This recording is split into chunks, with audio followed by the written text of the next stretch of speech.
Hello, everyone, and welcome to Schwab Coaching. My name is Cameron May. I'm a Senior Manager of Trading and Derivatives Education here at Schwab, and this is Investing in Dividend Stocks. And today, I wanted to walk through how an investor might create a custom dividend stock scan on the Thinkorswim platform. But we're going to make this one a little bit special because we already have a bunch of dividend stocks that we're following from last week's discussion. So we're going to exclude from that scan the dividend aristocrats, make sure that we're getting new stocks, because is it possible that there might be a dividend candidate out there that maybe just hasn't increased its dividend maybe once in the last 25 years, maybe it hasn't been around for 25 years?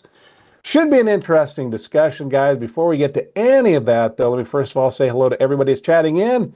Great to see all the familiar names. I'm looking for some new names out there. I think there may be one or two, but hello to all you returning veterans. Hello there, user We3IM, and on it goes. Hello, Sharon and Will and Kevin and Dinesh, Richard, JDLMI, Lawrence, Trader 2026, John, Sharon, Eva, everybody else. Thanks for joining us week after week. We always appreciate your attendance and your contributions to these discussions. If you are here for the very first time, I want to welcome you as well. And if you're watching on the YouTube archive after the live stream is concluded, enjoy the recording. It's a great way to watch these webcasts.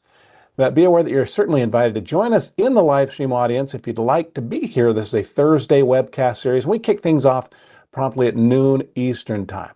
Now, as a special treat here, I want to let everybody know that my very good friend Ben Watson is going to be hanging out there in the YouTube chats. He's going to be keeping an eye on the questions. And if I can't get to those, Ben's going to be picking up my slack there. Thanks for having my back there, Ben. Definitely appreciate it. Ben and I would also like to issue an invitation to everybody watching to follow us on social media.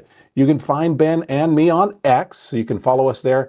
Ben, his handle there is @BenWatsonCS. You can also find me there and follow me @CameronMayCS. Now, as of a couple of months ago, you can also find and follow Ben and me on LinkedIn.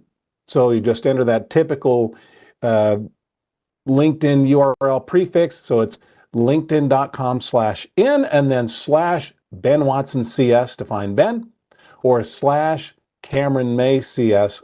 Now, let me make sure I said that correctly. /BenWatsonCS to find Ben, or /CameronMayCS to find and follow me. So a couple of different ways now to find and follow your favorite presenters on social media. But let's get into this discussion. We're investing in dividend stocks today, watching things from a longer term lens.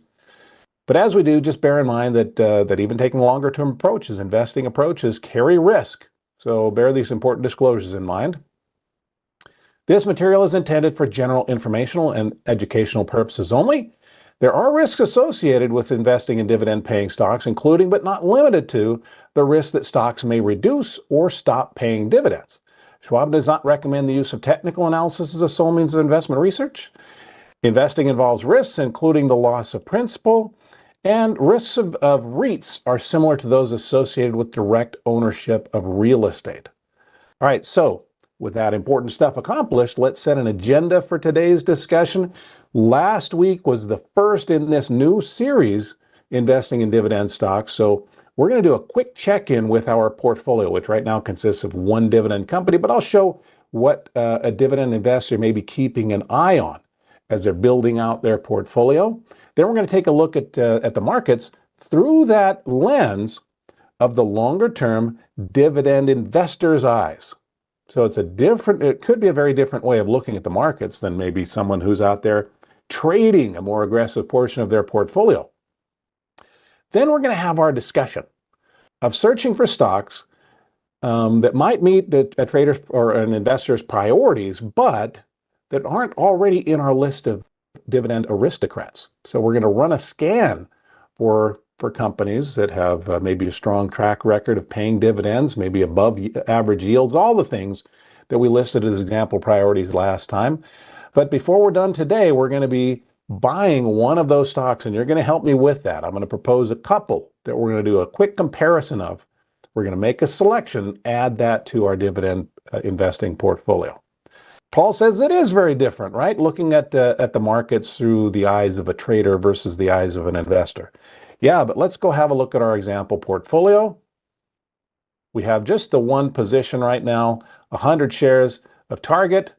Those shares were purchased at 108. They're up 110. Now, this is not to get all excited because we have some capital appreciation here, but I do want to have a check-in on a regular basis. We're going to keep an eye out for, on our portfolio, for any dividend stocks that have lost a significant amount of value or that have increased by a significant amount. And we're going to, for the management of this portfolio's purposes, we're going to define that as losing 20% of value or increasing by 60%.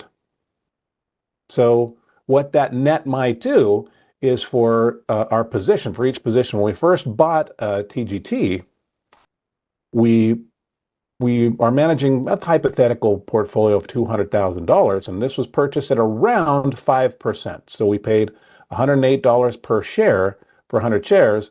About a $10,000, $11,000 investment will be right around 5 to 5.5% of 200,000. Now, if that grows, that's great, but it can introduce new risk to the portfolio. And so for some longer-term investors who are looking for diversification, they may not want a concentration of risk in a single position, even if it's a consistent dividend-paying company. So if this starts to grow to, we're going to set an upper limit of 8%. So if this grows by, let's say, 60%, that would take maybe our 5% position up to 8%, not always, but we're going to keep an eye on that, and we might scale that back. Now, to the same extent, if one of our investments happens to fall, we may add to it. So if it slips down 20%, that now it's only down to about 4% of portfolio size, theoretically, we might add to that, all right? But that's one of the things that we're going to be checking on. Another thing is we're going to keep an eye on the sectors. Our longer-term investor may be looking for diversification across a range of sectors. So as we select new stocks to add to the portfolio, they might be in a range of sectors. We're also going to keep an eye on the dividend, on the ex-dividend date. This gives us a gauge. If this went ex-dividend November 12th, and we go out and buy other companies that are in November, that might be just fine. But if an investor is looking for more consistent payments over the course of a 12-month cycle, maybe they'd like to buy stocks that pay in November. Maybe they'd also like to buy some complementary payment schedules for December and for January. And so those quarterly payment rotations might provide a more consistent income. Not the priority of every investor, but that's what we're going to be looking for. Ira says, will we reinvest the dividends? Yes, we actually talked about that last week. We showed where that selection can be made, but from within your Schwab Online account, you just go to the Accounts tab, look at your positions, and there'll be a column that asks for individual equities like this. Reinvest, question mark, yes or no. And we just select yes or no. Now that's going to be hypothetical in Thinkorswim. Thinkorswim actually doesn't, on paper money, it doesn't allow the reinvestment of dividends. But we're going to still keep an eye on those yields. So right now we have exposure in the consumer staples sector with a dividend paying in November and quarterly on a quarterly cycle thereafter. Yield of 4.13%, has a beta of 1.1, so a little bit above average volatility for an income investor who is maybe looking for a little bit more stability in their portfolio. If we start to see lots of stocks with higher betas, maybe we look to reduce that. As a matter of fact, I'm tinkering with maybe a future webcast idea where we look for negative betas to potentially add balance there. But we'll talk about that a little bit more. Here's our dividend payout ratio and long-term debt, keeping an eye on potential threats to ongoing dividends. But there's our trade price. Now notice one thing that's not on here. I don't even have the market change. Now, if you don't know what that means, the mark change basically tells us if our stock has gone up or down for the day. That is a day-by-day metric. And for our longer-term investor, they may not care what's happening day by day. But that's how things now stand. We're off to a decent start on the capital appreciation front for TGT. That's great, but it's not disproportionate to our portfolio objectives. So overall, there's our quick portfolio check-in. Next up, let's go have a look at what's going on with the markets, but we're not going to go look at the S&P 500 and look at support and resistance and those kinds of things. Instead, maybe this longer-term income stock investor may want to keep an eye out on things like what's going on with the competition. What's the yield doing on maybe the 10-year treasuries? Why do we care about this? Well, for a dividend investor, as treasury yields are coming down, those other income-oriented investors might be looking for other places to put their money. And as fixed income maybe comparatively becomes less attractive, could there conceptually be an outflow of investment capital towards something else that might provide an income? Yeah, it might provide a bit of a tailwind to dividend stocks, and I'm going to demonstrate that in just a moment. But one thing that I have noted is there's about a 4.2% range that looks like it's been kind of a tilting point for 2025, 2026. It looks like we're holding steady below that 4.2%, and for those dividend investors, it might mean a net tailwind. So next up, let's go have a look at what's going on with dividend stocks in general. And now I'm going to have to frame this chart a little bit. So before I bring up the next chart, I want to talk about dividend monarchs.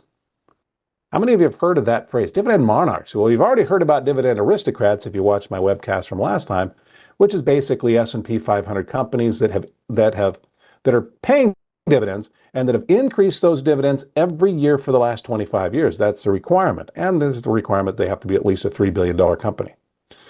Now, a dividend king extends the requirement of consistency to 50 years, an increase of dividends every year for the last 50 years. Wow, okay. Doesn't require that they be an S&P 500 company, though. So finally, we have, and maybe we'll talk about dividend kings, and maybe it adds some to our portfolio in a future webcast. But there is something known as a dividend monarch, which is basically a monarch. You think of a monarch is a broader definition of kings or queens, right? So it's a more what's the word I'm looking for? Anyway, yeah, it involves everybody. A more inclusive term, right? Well, a dividend monarch is a company that has increased dividends every year for the last 50 years, but it also is in the S&P 1500. A little bit more restrictive definition than a dividend king. And actually, there's an index that we can follow right here on Thinkorswim. So I want to have a look at that index. But before I do, sorry, I'm going to hit the pause button one more time. I noticed that there's been a survey that's been added to the chat window. So if you do me this favor right now, if you're here in the live stream audience, click on that survey link and then just fill the survey out when the webcast is over, when you can give me some honest feedback. But that survey is always appreciated. Just be aware that if you fill that out, and it's really just 2 questions, 0 to 10 ranking of how you thought the webcast went, and then also some comments box and a suggestion box. But if you fill that survey out, that data is sent straight to me. Those comments are sent straight to me, and I read through it. So it definitely helps. All right. But let's get back here to our charts. Let's get some context for what an interesting environment we have for dividend investors right now. So here's this new chart I want to introduce a lot of you to. I would guess not very many people are familiar with this. Let's type in S&P, and we're going to start to type in dividend monarchs. But all we have to do is type in dividend, and that'll get us right there. S&P, what we're left with here are 3 different potential indices for the dividend monarchs. And the one that we're going to be using is this one, USDTR is the one that we're going to focus on. So what are they? Well, the Dividend Monarchs Index follows the companies that meet the requirements that I previously described. S&P 1500 component companies that have increased dividends every year for at least the last 50 years. Whew. There's maybe 50-ish of those. So we can put those in an index and throw it up on a chart, but that only reflects the price activity of those companies. If we add the dividends, we wind up with this NTR index. So then we see sort of a total return. But then finally, we have a third index, which assumes reinvestment. And that's the one that I'm going to be following in this webcast series. So it's the Dividend Monarchs total return with dividend invested. So it's the one that just says TR, right? Might think of that as just the total return. So I'm going to click on that. And let's see what's been going on. Look at just recently what's been happening with these companies. Just a couple of months ago, we hit kind of a low. Maybe there was a bit of a net outflow from dividend-paying companies. This can also be driven by just general interest in equities. But overall, could there be a possible, maybe a flight to safety, more of an emphasis on income? Could there be investors who are a little bit skittish about what's going on more broadly? That could be the case, but might also be income investors moving cash from fixed income. We can't account for every move or every potential variable contributing to this move, but I think it's interesting to get that longer term perspective from the dividend monarchs. But let's get into the real topic of today's discussion. That is, we're going to be fleshing out our dividend portfolio a little bit more, but we're not going to be going just to our watch list. So just so you know, if you weren't here for last week's discussion, if you haven't seen the last webcast, which you can find, by the way, first of all, if you haven't subscribed to our Trader Talks channel, do that now. It doesn't cost anything. It only takes a second to do it. But our Trader Talks Schwab Coaching webcast channel is where you can join our live streams, but you can also find playlists for our different webcast series. And if you click on playlists, right here at the very top, there are a bunch of playlists. Notice this, maybe they're making up for this fact. I have one webcast series that they parked way down at the bottom. This webcast series is parked right up here at the top. There's our Investing Dividend Stocks playlist. And if you want to see last week's discussion, there it is. And included in that discussion, we talked about dividend aristocrats. We built a watch list consisting of those aristocrats, and it now is housed right here in our paper money portfolio, along with a bunch of different variables that a dividend investor might be interested in. Now that's a little bit crowded, this watch list. By the way, let me do this. Well, I've already done it. Anyway, you can just select detach gadget if you've created a watch list like this, but you have too many columns. It allows you to look at that watch list as a separate window. So here's our dividend aristocrats watch list, and our hypothetical dividend investor might be keeping an eye on the size of these companies, the last trading price, the yield. I have these sorted highest yield to lowest. The dividend payout ratio, the debt, the volatility as measured by beta, and also we can see when the next when the dividend X date is, and we can calculate the cyclical payments there, and maybe help to build the dividend ladder. Now, maybe what I ought to do, if you weren't here, let's come up here. Actually, clicked on the wrong thing. Let's share this dividend watch list. So there's our dividend aristocrats. I'll just click share, and I'm going to put that in the chat here. There we go. Yeah, Greg says, can you share the aristocrat watch list? There you go, Greg. Now I've also added that to my session notes. I'll share that down in the video description down below. If you're watching on the archive, you can just go down there and find that. If you're not familiar with having a link shared with you from someone else, you can open that link. You just go right up here, go to open shared item, you paste it in here, preview and import, and then you can find it in your watch list. All right. So with that said, those are the aristocrats. We're already tracking those.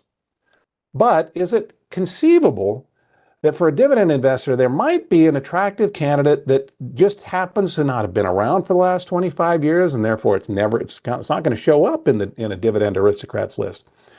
Or maybe it just didn't raise its dividend 1 year in the last 25. That would disqualify it from the Dividend Aristocrats. Well, I wanted to search for some companies outside of the Dividend Aristocrats. But before I do, let's discuss again the potential priorities of a dividend investor. And there's a good number of them. I'm not going to spend as much time on this as I did last time, but I do want to recap it.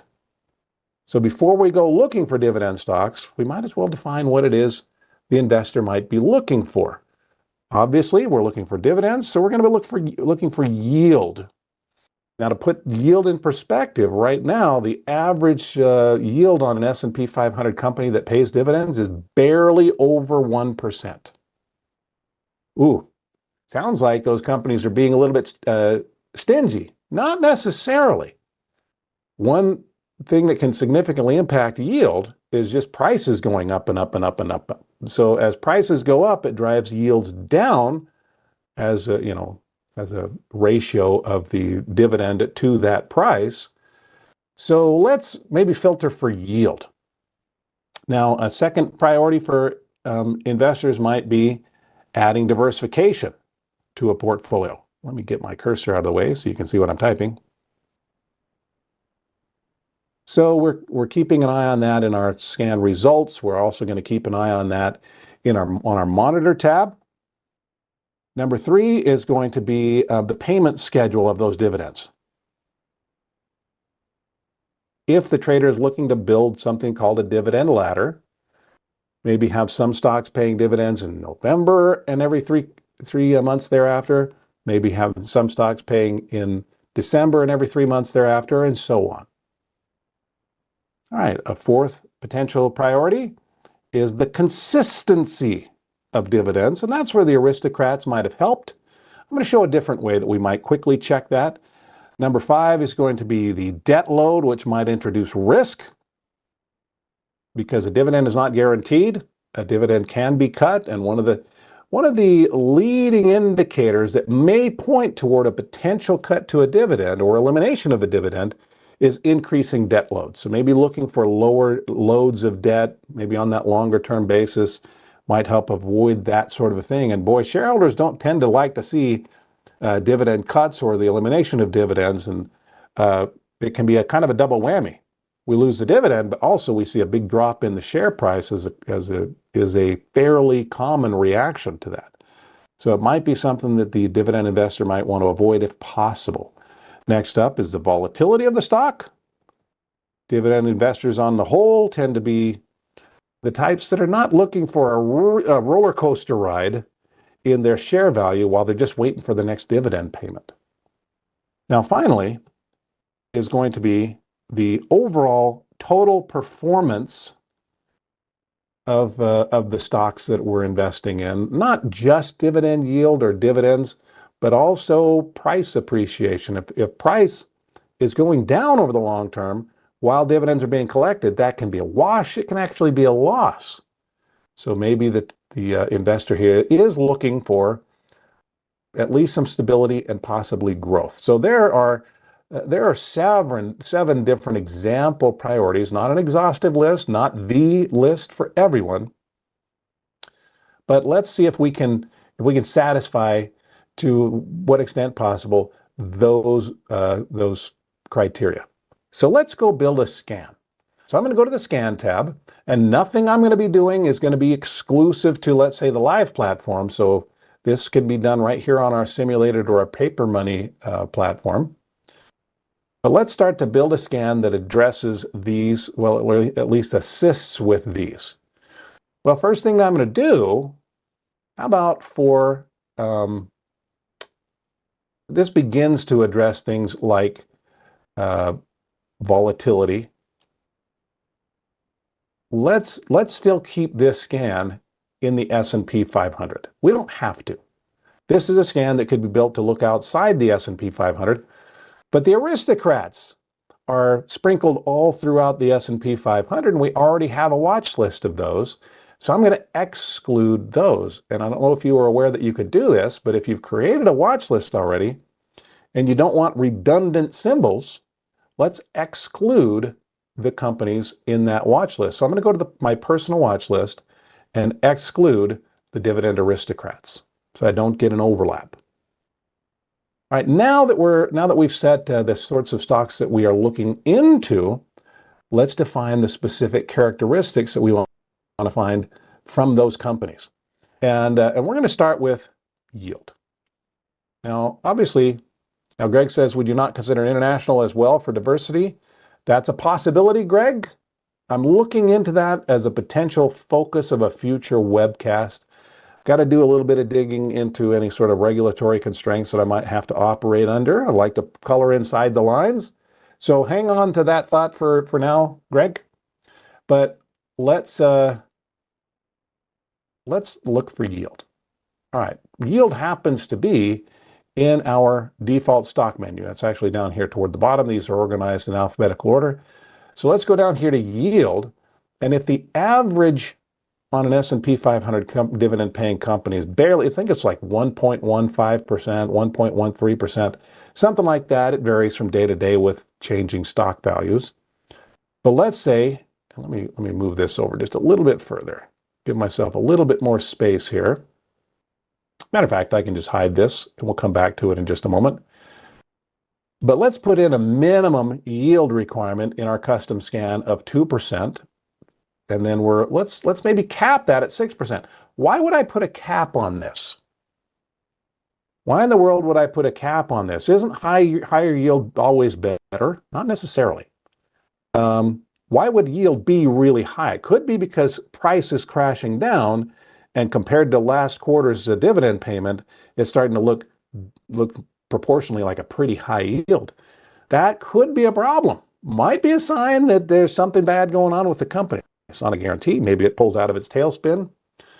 But also, for some dividend investors, very high yields are a big red flag, even if price has been generally increasing.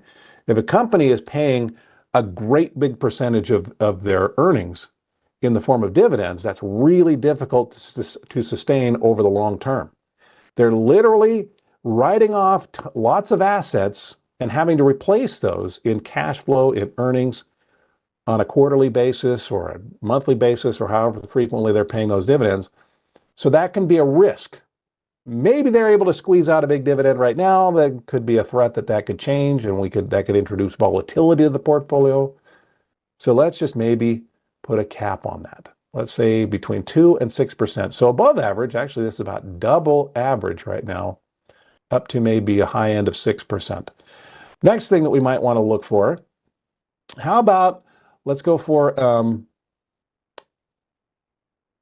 the market capitalization of the company. I'm going to put in a minimum requirement, even in our S&P 500 companies here. Let's say that maybe our investor is looking for as much stability as possible. Obviously, even big companies can move around a lot in price, but I'm going to say a minimum market capitalization of 10,000 million. Notice this is in millions. That's a $10 billion company as a minimum requirement for the purposes of this scan. So let's just say that our investor, why did I draw the line at 10 billion? Well, for many people, that's the line of demarcation between a mid-cap stock and a large cap stock, 10 billion being the smallest of the large cap stocks. All right, next up, let's look at what about an additional volatility metric? I'm going to throw on, and this one's more explicit than market cap. Market cap can help with volatility. It can help with liquidity priorities, but I'm going to select specifically beta. Not everybody's familiar with beta, so I want to talk about what beta is. Beta is a measure, it's a gauge of how volatile a stock is compared to average as defined by the S&P 500.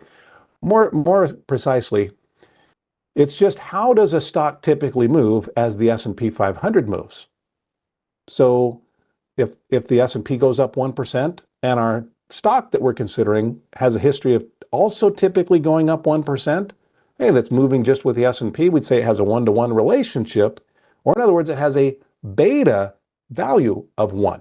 So that's sort of the benchmark. A beta score of 1 means that the stock tends to just move with the S&P 500. If the stock moves in the same direction as the S&P, but to a lesser extent, so when the S&P goes up, our stock goes up, but just not as much. And when the S&P goes down, the stock tends to go down, but just not as much. It's just less volatile, but still positively correlated to the S&P. It would have a beta of less than 1, but still positive. If our stock is more volatile, but generally correlated to the S&P, it would have a beta score above 1. And finally, if our stock moves in the opposite direction of the S&P on average, it would have a negative beta score.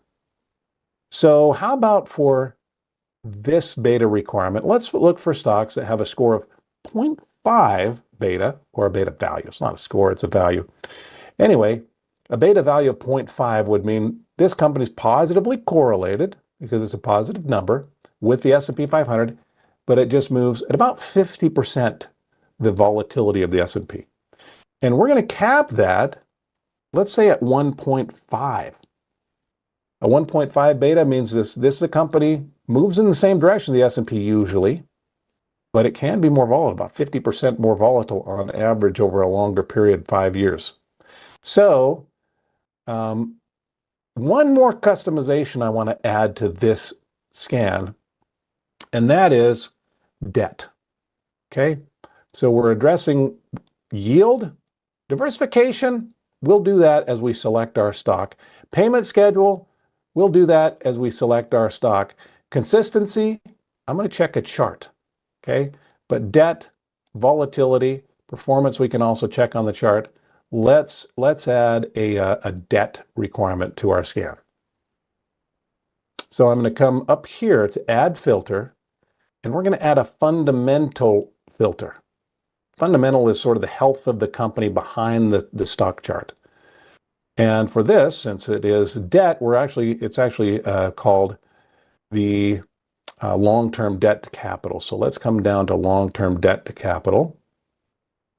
Long-term debt basically being any debt commitments over 1 year in duration for the company. Capital representing basically common shares and preferred shares, the value of the company. How much debt is there relative to the capitalization of the company? And maybe the investor here is trying to look for relatively low debt loads. Now, by some definitions, as long as it's a value of 100, if we have a 100, it would basically mean long-term debt is equivalent to or exceeds the capitalization of the company. And that might mean that it's just fully funded by debt. I mean, that's the concept there. But maybe our investor wants that debt. Let's set a benchmark here of 50 or lower. 50% debt to capitalization or lower. All right. There we go. So a fairly short scan. We are scanning in a specific area. We're scanning outside the dividend aristocrats, but we're looking for yield, size, volatility, and debt. So let's click scan and see what we wind up with. It looks like we have 49 companies out of the S&P 500 that meet these criteria, but are not dividend aristocrats. And so let's look at a few of these. And I want to pick 2. I've already pre-selected 2. I already ran this scan earlier today. By the way, is it helpful for you? Shall we save this scan? Let's save this scan. And let's say dividend non-aristocrats? Well, how about we call it this? Working class. It's a pun. Not aristocrats. Anyway, so let's save that scan. And how about I share that? So let me share that scan. I'm going to paste that into the chat with the quick reminder that shared links are not guaranteed as to timing or accuracy. And I'm going to add it to my session notes so I remember to post it in the, let me do this one more time. There we go. I'll post it down in the session description down below the video. So you can just, if you're watching on the archive, you can just go find that. Okay, AJ says, why did I exclude Dividend Aristocrats, AJ? It's because we already have a watch list of the Dividend Aristocrats.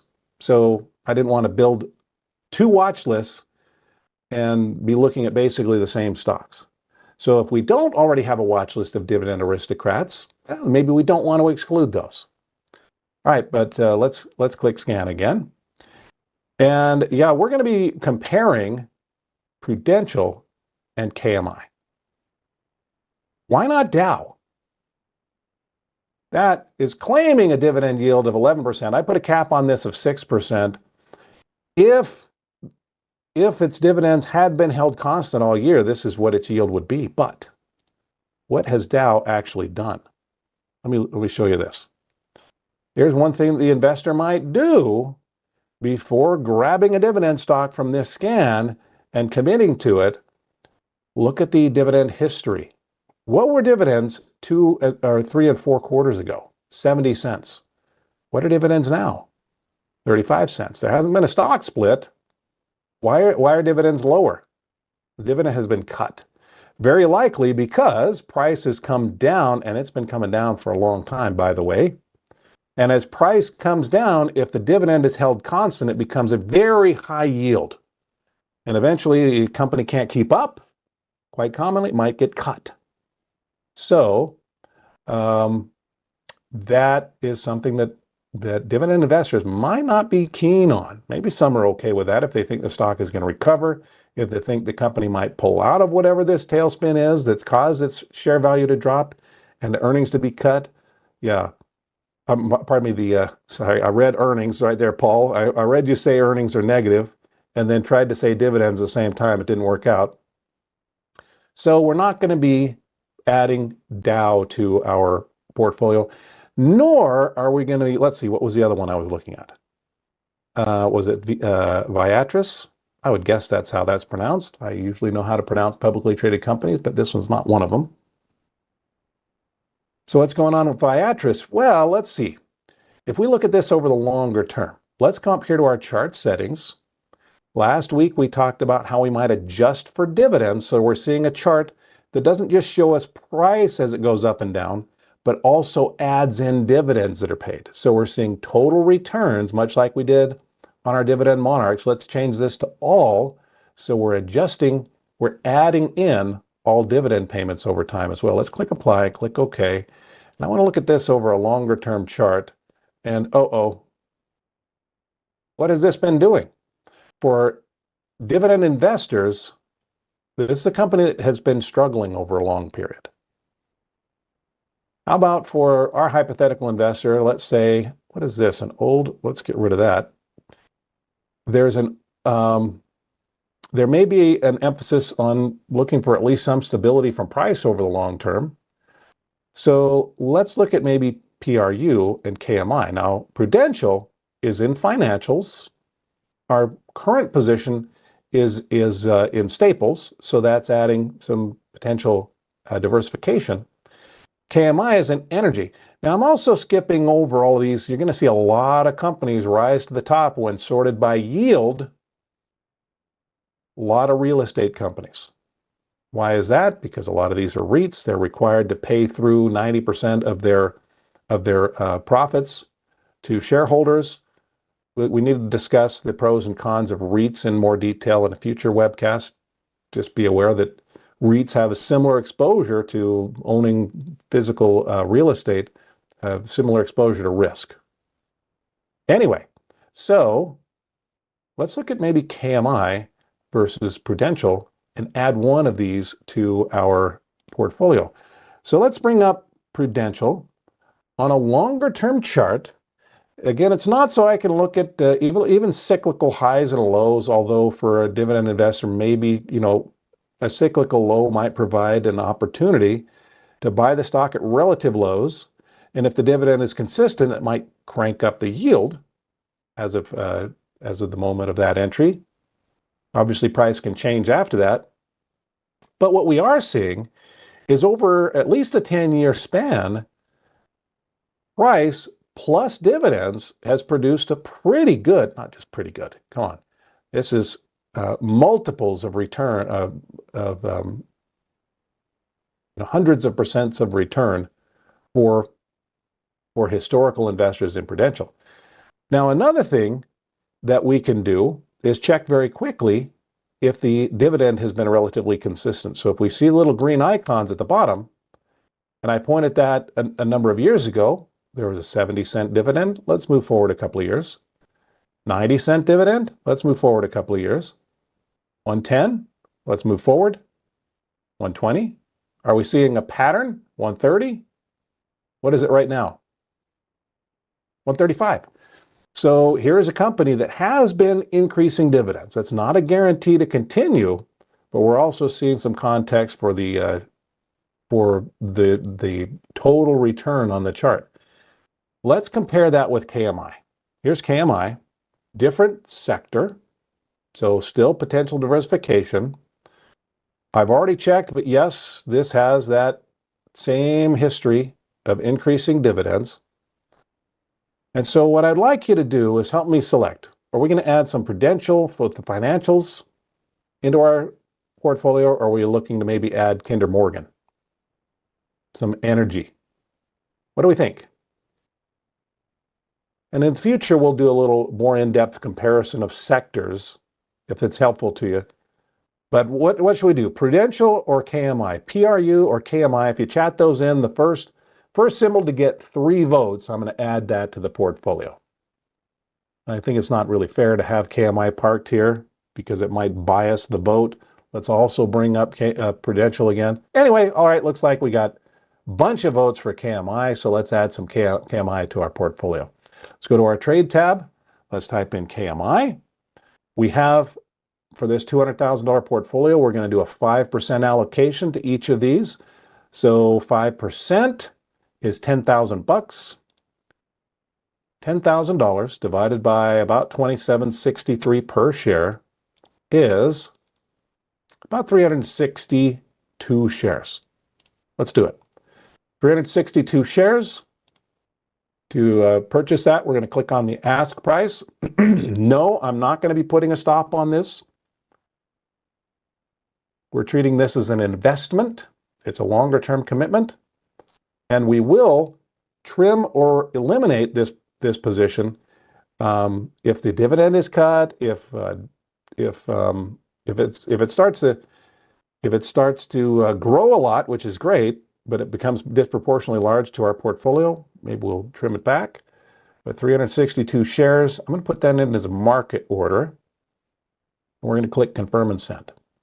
Buying 362 shares of KMI at the market price. Obviously, we're not guaranteed that market price. We'll just see what we get a fill for. And there's not a commission on this trade, but there can be on some types of trades. So let's send this order off. And there we go. Bought 362 shares of KMI. Guys, we have accomplished what we set out to do today. I wanted to do a quick portfolio review, provide a few benchmarks that an investor might be keeping an eye on as they're gauging their current portfolio and then considering adding to that. Then we looked at the markets, but through a different lens, looking at the longer term through the lens of a dividend income investor. And then finally, we ran a scan for stocks that weren't already in one of our watch lists, selected a stock, added it to the portfolio. This one, by the way, I did note that Kinder Morgan pays if we go to our monitor tab. It also has ex-dividend in November. So we're starting to load up in that November dividend cycle. In future webcasts, we'll look for some complementary ones to start to build out what's called that dividend ladder. All right, guys, thanks for giving me your time today. Time for me to let you go. But as I do always, I like to give a quick reminder of the full slate of educational resources that you have available to you from Schwab Education, starting with our YouTube channel. If you haven't subscribed to our YouTube channel yet, do that right now. Go down below the video, click on the subscribe button. It only takes a second. But our YouTube channel, Trader Talks Schwab Coaching Webcasts, is where you can join our live streams and you can find playlists of previous webcasts. Now, Ben and I would also like to issue an invitation to you to follow us on social media. You can find us both on X. You can find us both on LinkedIn. On X, you can find Ben there at Ben Watson CS. You can find me on X at Cameron May CS. And you can now follow me and Ben on LinkedIn. Just go to linkedin.com/in, and then it's /Ben Watson CS to find Ben.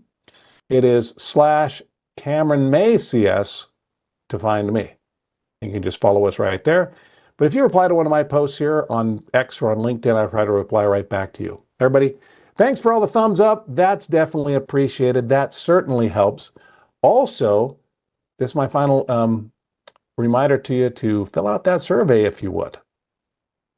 I will definitely read through your survey comments. I read through that survey data. It always helps. All right, everybody, thanks for giving me your time. I'll see you in a future webcast. I'll also look for you on social media, on X and on LinkedIn. But whenever I see you again, until that moment arrives, I want to wish you the very best of luck and happy investing. Bye-bye.